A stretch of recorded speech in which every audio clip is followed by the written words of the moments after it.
ladies and gentlemen, it's Wrestling with Rosenberg. Big E. How are you, man? I'm good, man. How are you? I'm great. It's good to have a hip-hop dude. We haven't had any hip-hop conversations yet for this whole day of Wrestling with Rosenberg. I don't think I've gotten to chat about any. Yeah. A lot of good dudes, but as far as musical taste is concerned, not a fan of I mean, a lot of the Zuzi talk. I can't imagine. Paulie's over there. I can't imagine what this guy listens to. I mean, probably 20s, probably like early jazz, Yeah. things of that nature. Some Jelly Roll Morton. Exactly. Yeah. Who knows what this guy listens to?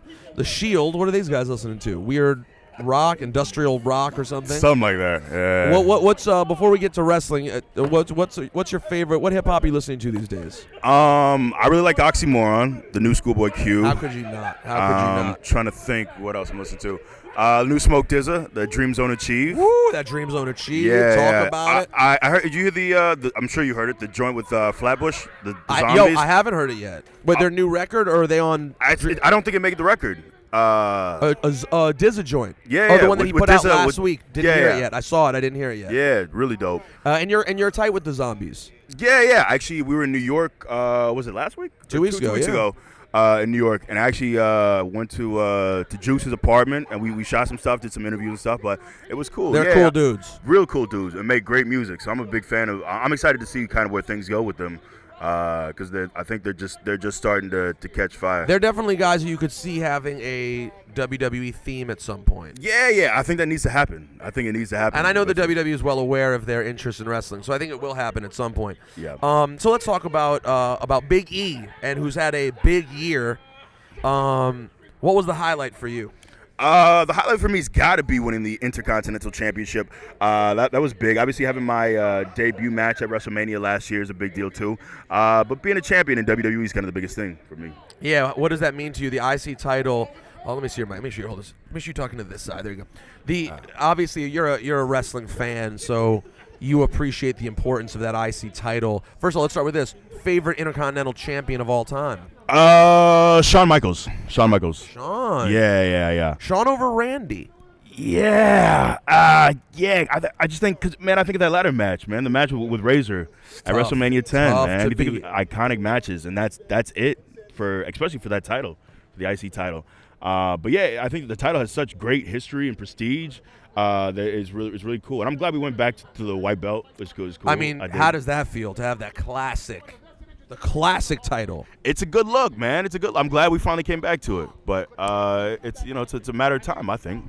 Yeah, I mean, I can't imagine what that moment's like when you're a kid who's loved wrestling forever, and then they hand the title to you for the first time. Yeah. What goes through your mind in that moment? Are you able to even process it? Do you have to go back and watch it over and over again? The thing is, I mean, you try not to get caught up in the moment. Like, I remember my debut last year at WrestleMania. I was like, all right, let me just focus on. It's just a match. Let me not get too hyped. And then afterwards, you sit back and realize this is WrestleMania. Yeah, there are kids who are going to talk about this moment. This is going to be a moment for them. Yeah, and that's crazy to be part of something like that. So I try not to get too caught up in things once you're out there. But afterwards, man, you sit back and you kind of think about how crazy it is. Where does the wrestling story begin for Big E? As far as, when I first started watching? Both. Let's start with where you started who you first watched, and then what your actual moves into the wrestling business were. I was a big WCW fan as a kid. Okay. Because you're from where? Because where are you from originally? I'm from Tampa. Because you're from Tampa. So okay. being in the South, I leaned towards WCW. I was a big Goldberg Mark II, and I met him at a signing about 15 years ago. And he was really cool, real polite, and just a really gracious dude. And so that's something I always remembered was signings and everything. Is just that like 30 seconds he spent with me. It meant something to you at the time. Yeah, it's a big deal. It's something I still remember. But as far as me starting out, man, I was really lucky to get signed with no experience. So this is like almost 5 years ago, August of 2009.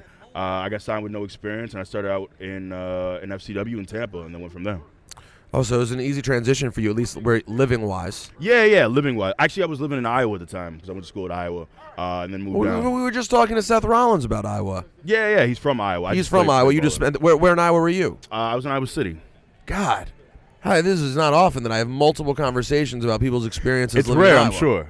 Yo, your hip-hop credibility just went out the window. Big E's not hip-hop. He lived in Iowa. So did you play other sports? I played football in college at Iowa, and I was an amateur wrestler. At Iowa proper? Iowa University. University of Iowa. Black and gold. Yes. Oh, the real Iowa. Yes. That's a real football program. A real program. What position you play? I was a defensive tackle. Jeez Louise. Yeah. Were you always this large? Yeah, I've been bigger throughout. You've been my bigger life. than this, or you've always been bigger? No, bigger than most people. Okay. For quite some time now. But yeah, it's I was like 270 when I graduated high school when I was like 17, 18. Jeez Louise. And what do you weigh now? About 285, 290. 285, 290. And then you continue after school, you just continue to stay in shape and work out, but you weren't anticipating wrestling? No, it was just something I always enjoyed. Weightlifting. It was something that I was going to pursue anyways, even if it was just a hobby. So I was done playing ball. You were dreaming of the days when Vince would bring back the pro weightlifting league? Yeah, not exactly. But no, I just did it for me. But no, I was lucky enough to get signed. I was done playing ball for a couple years, and then I ended up running the right people and got signed from there. Okay, I got to talk about, to me, the question I think that, I don't know, maybe it's something I just want to ask because I'm someone who thinks about things like this. The first black WWE champion. Now, some people, we have this conversation all the time about whether people consider The Rock in terms of his character that he portrayed on television. Him being black was not a part of his character. Him being Samoan was more a part of his character. His background was more a part of his character. So I don't mean any disrespect to The Rock's heritage or to tell a black man how black he is. That's not my job. However, in terms of the eyes of the average fan, I believe that you have a chance to maybe be the first black American WWE champion. Of course, we don't take anything away from other champions who held the WCW title. Right. Is that something that crosses your mind? Yeah, I mean, of course it is. It's something that would be an honor. But I feel like there are 1,000 more steps I've got to go to get there. And, I'm excited about the future. And obviously it would be a great honor to be the first.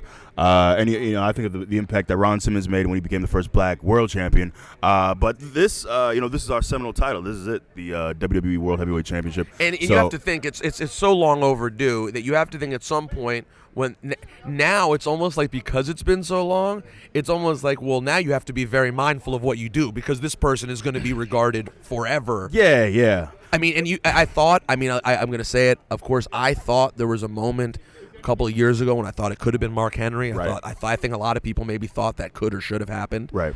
So you'd be shouldering the weight almost of a lot of people who worked very hard in this business and did amazing things in this business and didn't have that opportunity. Obviously, like you said, you're many steps away from that. We don't want to rush you to that. Right. But seeing as if you're a big wrestling fan, like many of the people watching Wrestling with Rosenberg are, we know the types of physiques that Vince is often enchanted by and things and then you have this amazing agility.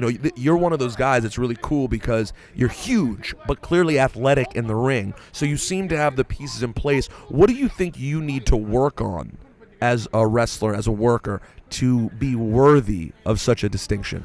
I think honestly, I think I can get better on the mic. I think that's an area that I can improve on. I think just being more seasoned, too, in the ring. I've only it's been about 5 years of being in the ring, which in the scheme of things really isn't that long. No. When you look at guys who've been in this business for 10, 15 years. So I think those are the strides I can make. But in the same vein, I guess I hope that if I was fortunate enough to be the first African-American WWE World Heavyweight Champion, that it wouldn't be something that I just would be handed because it's been a long time. We're overdue. Let's just give it to this guy. He's around. He's black. So you would hope it's not one of those scenarios. And who knows? Hey, listen, if it happens that way, you take it anyway. No, I mean, I'm gonna take it any way I can get it. Even if it's grabbing it off a table and running. But it's no. But you got to think about it, experience-wise. You make an interesting point because we fast forward. Right now you're seen as a young guy. We fast forward 8 years, something like that. There's a good chance you're still around and Daniel Bryan's still around, and you guys will be basically at that point kind of in the same class of time. But Daniel Bryan's got another 12 years experience or something like that. So you've got a really interesting opportunity in that you're young, but you're working with other guys who are also young who can bring so much valuable knowledge to the table. Right. So when you get to work with someone like a Daniel Bryan or a CM Punk, or there's so many guys. I mean, even at this point, a guy like Dolph has been around been around a while, been through developmental for a long time. Yep. Do you just try to pick up little pieces and take something from this guy and learn something from this guy? Yeah. I think the interesting thing, like working with a guy like Dolph, is stylistically we're very different. But there was a lot when I was a bodyguard with him that I was able to pick up just from watching him do his thing on a nightly basis. And sometimes that's just picking up timing. Sometimes it's just learning how to kind of own a moment. But it's for me. I'm excited about. If you look around at our roster, we have a lot of young guys. But guys who are really talented, I think. And a lot of guys, there's a lot of talented guys who you barely even see on TV anymore. Oh, yeah. Guys like Damian Sandow who are in great positions who aren't anymore, but I think he'll be back. So I'm excited about what we have to offer in the next 5 years and beyond that. Yeah, no, there's I've been having this conversation all day. There's so much potential for the future and who's here. Dolph is an amazing athlete to me. Who's the best athlete? Who's the best pure athlete you think in the WWE right now? I put Cesaro up there as far as a guy who kind of has it all. And you admire the strength, I'm sure, too. Yeah. He's like a circus freak, you know. Is it that crazy? Is he really that strong? He is. As far as like a guy who's not that big, being about 230, he's not the size of Mark, but the things that he can do in the ring, as far as being agile and being quick and having the talent in the ring, he's kind of got it all physically. Not to mention that, I don't even know what it's called, but the Cesaro super punch thing that he does, that when he chucks people up and hits that uppercut. Oh, yeah. To me, that's one of the sickest looking moves that I see in the WWE now. It looks like out of a video game. Yeah. I was actually thinking, as far as guys that I want to play with on the video game, he'd be up there just because all the ridiculous, crazy things he can do. Right? I mean, do you ever think about that? Do you think about, like, how are kids going to view me as the action figure? Yeah. How are kids going to view me in the video game? Yeah. No, you definitely think about things like that. And it's crazy to even think that you're in a video game or have an action figure. When I see kids, like, bringing, like, my action figure to signings, that's ridiculous. Yeah, you must geek out. Yeah. We're all kids. Everyone played with action figures and played video games. It's ridiculous. I know. To think that people actually doing that for you, it must be a stupendous feeling. It's absurd. What's it like? What's that moment like? I mean, it's WrestleMania weekend. I can't not mention the obvious. What's it like being here, the whole experience, and just knowing that you're going to have one of those moments where you walk through that curtain? Where do you go mentally to get in the right spot? For me, I just treat it like the ring's still 20 by 20. It's still a wrestling match, and I'm just going to do my thing. And then afterwards, I'll soak it in and think, oh, this is WrestleMania. This is a big deal. But I think as far as going out, you try to treat it like, like you would when you're in Tampa and developmental, and then Orlando, when you're in front of 15 people, you treat it the same. Ring's the same size. It's the same. But it really isn't the same. Of course it's not the same. But you got to fool yourself into thinking, all right, this is what I've been doing for the last 5 years. Same thing. Now, and then afterwards, you kind of soak it in. A couple weeks ago, my buddy Wale got trolled at the WWE show. So I heard. I'm sure you get trolled sometimes. We all do if we're public personalities. Yep. What do people say? Is there anything people say about you all the time, trying to troll you, trying to get you, that ever gets your goat, or just that you notice all the time? You're like, these guys. Nothing really gets me, but the man boob thing is absurd to me, because when I think of man boobs, I knew this was. By the way, you just got trolled because I knew that was going to be his answer. There it is. When I think of man boobs, they droop. Yes, I have them sometimes. Unfortunately, if I'm heavy, I don't see how I'm doing right now. But you're good. It can't happen though. The wrong shirt, the wrong pull on the shirt. I'm right. like, you have a large built chest. So right. So I bench 575 pounds. I'm not some slob who sits on a couch. But I get the man boob thing all the time. And I think it wasn't something until I think I got to the main roster. I knew I always had a big chest. Obviously, I was aware of that. But it wasn't until last December when I debuted of 2012, when I got it all the time on Twitter, at signings, in person. Chanting. You ever got the chant? You ever get a man boob? There was a man boob chant, I think once about a year ago. I was in the middle of a match, and people were chanting man boobs. And I want to turn around and say, these are not man boobs. This is a finely crafted chest used for power and bench pressing. And there are dudes with man boobs cheering at you. Exactly. Yo, listen, trolls. Now we just gave him more ammo. They know now. They're gonna keep going. Yeah. Hey, listen, don't worry. Me into that. I know, but he's doing well. He's doing well. No matter what you think about his chest. Also, stop thinking about another man's chest. How about that? Exactly. Why you it's worried weird. about it? And there's so many people that tell me to put on a bra. You're weird if you tell me to put on a bra. You want to see me in a bra? That's strange to me.